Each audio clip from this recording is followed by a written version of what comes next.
Hello, everybody, and welcome to Early Access Podcast, episode 62. I'm your host, Angelo, as usual, and thank you for telling a friend, watching the videos, and coming back to Early Access Podcast. Who knew?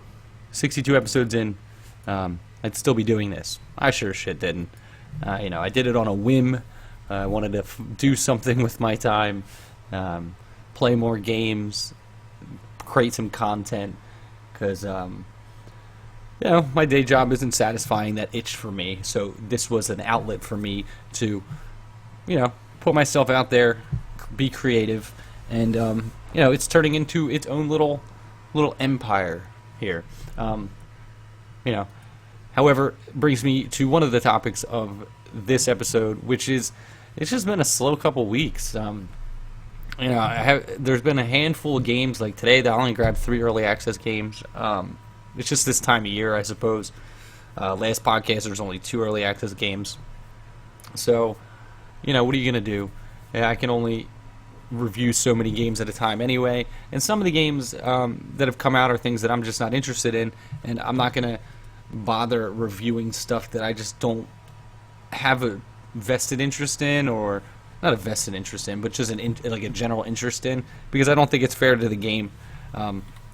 That's why I do describe most of the games, and I try to give everything its fair shake. Every once in a while, I do get a game that isn't something I normally play just because it piques my interest, but for the most part, I try to, I don't play some of the games just because.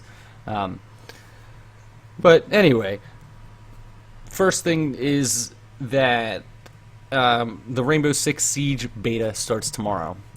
So if you already registered, you should have already gotten an email with your beta key that you would have already went onto the Rainbow Six website. I know you have to use Uplay to download it on the PC. I don't think it's going to be available through Steam because, they want you to use their service. Ubisoft is Ubisoft. But you can still go to rainbow6.ubi.com and register to be in the beta, which starts today, actually, the 24th, when this goes up. You can click redeem code, or you can join the waiting list because they're going to be doing rolling. I think rolling entries into the beta. I got mine a while ago. I want to say I entered to be in the beta back when they announced the beta during E3. I think it was E3 that they did it. It looks really cool. There's a lot of neat features coming in this one. I've always been a fan of Rainbow Six. It was actually one of the first-person shooters I played, which is the original Rainbow Six, and the first expansion for that, which was Eagle Watch. There's something about it. I think it's the same reason I like Counter-Strike so much. It's more realistic. Headshots killed people. It's one thing I've never been a fan of with some modern shooters. Specifically like the Call of Duty series, it's you got to shoot them 6 or 7 times, unless you're using a sniper rifle. If I'm not mistaken, most times when you get shot in the head with a bullet, your brains come out the other side of the bullet, where the bullet hole is, and you die. Just more realistic. But anyway, Rainbow Six Siege, it has a lot of cool features, though, being able to breach through walls, so now you're going to be able to place charges on walls and doors and blow them open. And it seems like you can do it just about anywhere from the footage that I've seen of the game. It does look really neat, though. It comes out the end of this year, December 1st, it says here. You can pre-order it now. But yeah, if you go to rainbow6.com, rainbow6.ubi.com, you can try to get into the beta. Hopefully you can get in. If not, I'll try to post a video up. And I'm sure people are going to be streaming the shit out of it over the next couple days. I don't know how long. Let's see, close beta date registration. Let's see how long it says it's going to run for. I know I'm in it. You can also pre-order for closed beta access as well. No, I want to see. It doesn't say. All I know is that it's supposed to start tomorrow, the 24th, or today, the 24th. But I don't know. So. Let's see, what else we got here? see, should I talk about this game? No, actually, I want to talk about Game of the Year for Early Access. I know it's a little bit early, but as we get into the end of the year, I'm trying to think of ways to do a Early Access version of Game of the Year. Usually, Game of the Years go by, how good was the game, basically, is like the general criteria. However, with the Early Access program, I wanted to do something a little bit different. So I wanted to do like a top 5 Game of the Year of stuff that I've played, and even stuff that I didn't play, based on like what I'm going to gather. So I'm thinking to do it based on the playability and the mechanics, like how well does the game play, what are the core concepts, are they doing something interesting, like that would be one category. See, what else did I write down here? Update frequency. How frequently are the developers updating the game? I want to weigh that pretty highly too, when considering games that are to make this list. Because if you think about it, a game might have come out pretty strong, but if it's not being updated regularly and the developer may have abandoned the project or something, I wouldn't want to recommend it as a potential game to go buy, like to jump on, even if I did when I initially reviewed it, because as time changes, as time goes by and the developer isn't updating the game anymore, that initial recommendation kind of wanes in its popularity with me. Transparency, again, this kind of goes with the frequency of the updates, but also if there's no updates, how transparent are the developers being about why there's no updates? And maybe not even just that, but like how transparent are they with their timeline? I'm not gonna be what's the word I'm looking for? I'm not gonna say that a developer's doing poorly because they're not updating every so often if they've gotten out in front of it and said like, hey, our plan is to only update every 4 to 6 weeks or every 4 to 8 weeks, and another game company might be updating their game every week, every 2 weeks or something. So I want to be able to give them the benefit of the doubt. The other thing is price, and with that comes value. So what are you going to get for your money out of the box? I know they're early access games, so a lot of games you got to weigh that appropriately. So I want to make sure that I'm taking that into consideration when judging these games. And that's all I have. If you have any recommendations, hit me up on Twitter, Early Access PC. Tweet at me. Let me know if you have any other things I should be thinking about when I'm deciding what these games are. Or if you have any recommendations, if you go on the website and search a game title and I haven't played it yet, and you maybe think it should be, like I should check it out before I start compiling a list, because that's why I'm bringing it up now, because I want to get input just in case I miss anything or drop my pen, or if there's any games that I may have overlooked, or games that I might have talked about that I never got around to playing.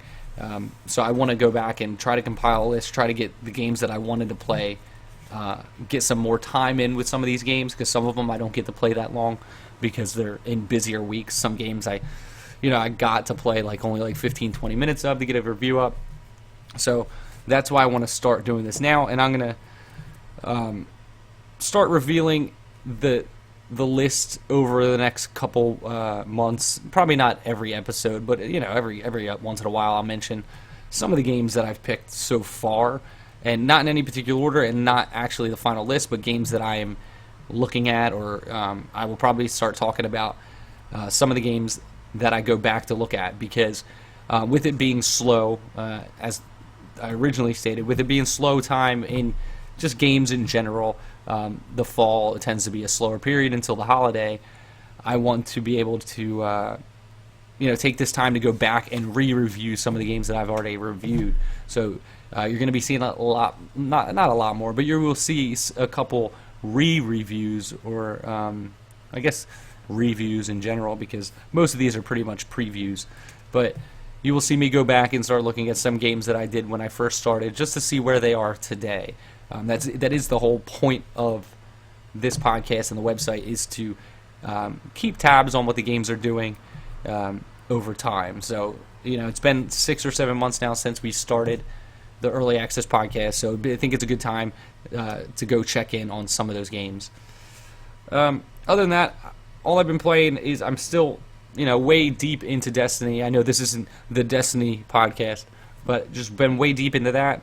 I just found out something cool that they did. One of the daily strikes that they do, which is just a daily mission that you can do for extra rewards, actually has like a secret mission within it, and you can get a special exotic weapon out of that. I think that's really cool. I've never seen an MMO do something like that with like daily stuff where like it changes daily, but then like randomly there's like a special mission in there. I think that's really cool. Other than that, I've played this game called Carnivore Land. Now, I only played about a half an hour of it, and it came out on the 15th. So I've been sitting on it for a couple days. I haven't had a chance to sit down and play it because YouTube's been a pain in my ass trying to upload stuff. I don't know if it's my internet connection or the time of day that I try to upload it, but stuff was taking a long time to upload. But I did get a chance to play it, and it's a twin-stick zombie shooter with a little bit of a loot element. You're swapping out weapons. You're picking up different hats. At one point, I had a horse face. Fucking horse. You had a pumpkin. You got a bucket. You got a whole bunch of different types of helmets that you get. I mean, who doesn't like hats? But so it's a twin-stick shooter. You're killing zombies. It's got a cool little story mode. For an early access game, I was actually impressed that most of the story stuff is VO'd by a narrator style, like it's like your lieutenant. I played through like the first mission. It's a really cool game. It feels good. It shoots well. The only problem I had is like frame rate issues. It kind of lagged a little bit. And the negative reviews I read also said the same thing. They had trouble with frame rate. However, it does have 10 reviews, and it's at 80% positive. People that are liking it really seem to like it if they're not having frame rate issues. If you like twin-stick shooters, this is a great take on a twin-stick shooter. We've all played similar games, but I think this one's pretty fun, and it's $12.99, so you get the supported indie developer, and play a pretty neat game. They already have the roadmap listed, and already doing some updates and stuff over. Like this one actually just came out today. They did some tweaks and some bug fixes and stuff. So they're optimizing it. They're working on it. It says it's version 0.91, so that means it's pretty close to release. So they added achievements. It looks like more blood, more zombies. The melee weapons work faster. Let's see, what else did they do? Fix some other stuff. Shorter paths for the first mission with less backtracking. Teammates' AI stays closer to you. That is one thing I noticed. That the teammate that you have, the AI for him, he kind of just wanders around. In the story mode, you have like a partner, and first of all, he's a zombie sponge. Like I don't know if he like rolled around in like special zombie juice or something, but as soon as the zombies come, they just suck right to this dude, and there's 15 zombies on this guy, and you kind of just shoot at him. But also, if you continue towards the mission objective, he would follow you. Jeez, these lights I have like 2 lights on me to at least so you can see me, but I'm getting all shiny. I need a powder girl. Come give me some makeup. I should probably start putting on makeup before recording these, so I don't look like I'm melting in my own apartment. But yeah, Carnivore Land. It's a really cool game. It's gory. It's funny. It's very tongue-in-cheek. It doesn't take itself too seriously. There's a lot of funny tool tips, and I don't know. In the half an hour I played, I think it's really neat. And there's a free roam mode. Hi, Bob. Bob loves joining in the podcasts. But yeah, go check it out. It's only $13. I think it's a pretty fun game. All right. As I said, it's been a pretty slow week, so I only grabbed 3 games for you guys. These are all early access. Let's see. We'll start with this one. It's called Erwin's Time. Now, didn't mean to have the audio playing. Erwin's Timewarp. That's what it's called. Now, in Erwin's Timewarp, you play a dog named Erwin. Surprise that the dog's name is Erwin. It's got 1 review, and it's positive. It comes in at the price point of $8.49, being 15% off until the 28th of September, where it's $10. And it's a puzzle strategy game. It's a strategy adventure game. So let's see. You play as Erwin, and he has invented a time machine. Oh, he's the pet of Dr. Zachary, who has invented a time machine. And you are in 1984. He screwed up. He went back in time, and now you are stuck in 1984, trying to find the parts of the time machine to get back to the present. It sounds a little bit like Zombies Ate My Neighbors, maybe, or a 3D Toe Jam and Earl. So it is top-down, three-quarter isometric view. Looks like you're walking around, searching objects in a 3D environment, trying to collect the parts to finish the time machine and escape. It looks pretty cute. I base most of these off of videos, but it does look pretty cool. I'm gonna try to get in touch with these guys and take a look at it. I do like a good puzzle game, so we'll check that out if we get in contact. All right, next game is called SubArea. Now this came out yesterday on the 22nd or 2 days ago. Gotta get used to that. It's kind of hard to speak in the past when it's the day of, but so SubArea has 4 reviews, which all of them are positive. It is 11:04, 15% off until the 29th of September, when it goes back to $13. Now, this game is a... why are these all playing audio? My bad. Now, this one is a indie adventure, action-adventure game. It's a 3D... it looks kind of like a puzzle action-adventure game. A lot of laser traps. The art style is really cool. The cutscenes got really nice animation to it. Not animation, but character design. They're well drawn. But it does look more like a puzzle game than an action-adventure game. But that's just from what I'm looking at. It looks pretty neat, though. It's hard to explain what exactly is happening, but it does look like you're trying to solve puzzles while making your way through these levels. It says it's a roguelike action puzzler, which is kind of weird. Say you manipulate robots into destroying each other. Throughout the game, you follow the journey of an outcast trying to escape a world ruled by technology. So is it like the Matrix? Fucking sentinels are coming for you. But yeah, SubArea looks pretty cool, pretty cheap. Positive reviews. People seem to be happy with it. Let's see who made this. Studios Illogica. And it's their only game, so. But yeah, SubArea. Go check that out. And we're down to the last game, guys, and it is called Rivals of Aether. And this one surprised me because I saw it pop up yesterday or 2 days ago on the Steam page, and it had, it hadn't even launched yet. And I was looking at it, I was reading about it. It seemed pretty interesting. Now it's already got 345 reviews and 96% positive. It was actually 97% positive when I was pulling all these websites earlier. It's $14.99, and it's a 2-player. I think it's a 2 to 4 player brawler. So much like Brawlhalla or Super Smash, it's similar games to that, but it's got a great pixel art style. You're a bunch of animals, and let's see. We'll read the description. It's an indie fighting game set in a world where warring civilizations summon the power of fire, water, air, and earth. Wait, no. Earth, wind, water. No. It's Captain America. Earth, wind, water, heart. I know it's Heart. Heart's a little Indian boy with the monkey. So it's 2 to 4 player, local or online multiplayer. But it's a brawler, so you're knocking people off the map. But it's got a cool art style. All the characters are pretty neat. There's no weapons like in Brawlhalla, though.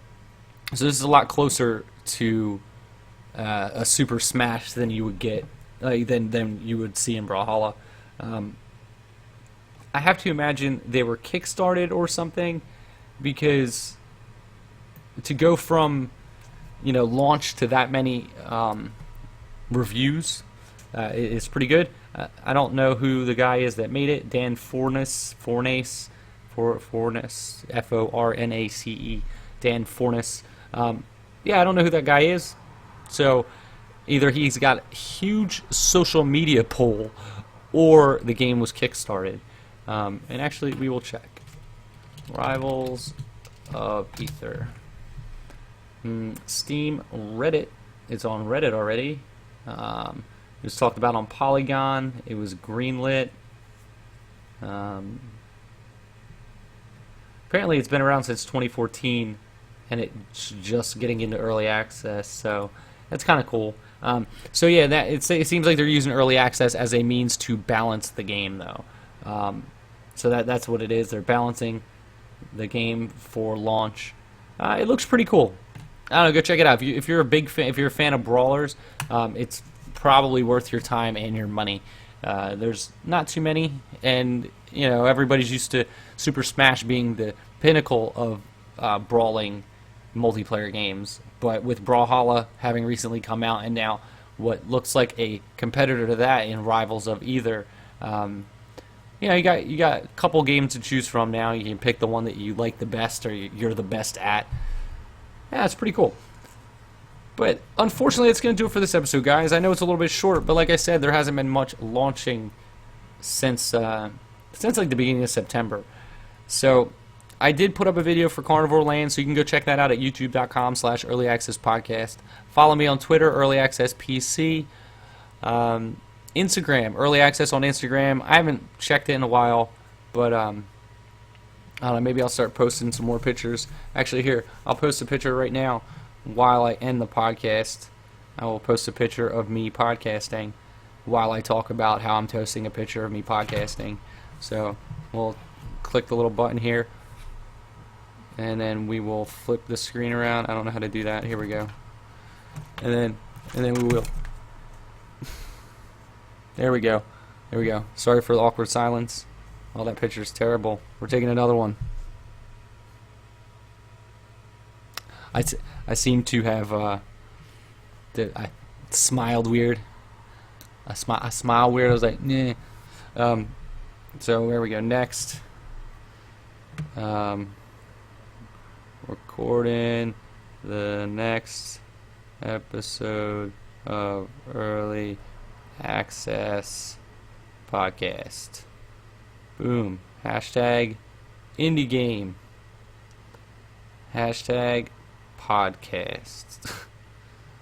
Alright, this is going to be a boring ending to the podcast, and I'm sorry, not sorry. Twitter, share.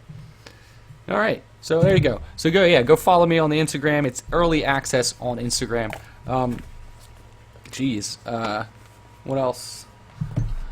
I've been auditioning for some voiceover, like audiobook stuff, some voiceover stuff. If you have anything, hit me up on Twitter, Early Access PC. I'd love to audition for it. But if you want to support the show, patreon.com/early access. You can go there. Use the Amazon banner. Please, please, please bookmark the early access Amazon banner link down at the bottom of the page. It will really help out the show. It doesn't cost you anything extra, but it does kick back some to the site.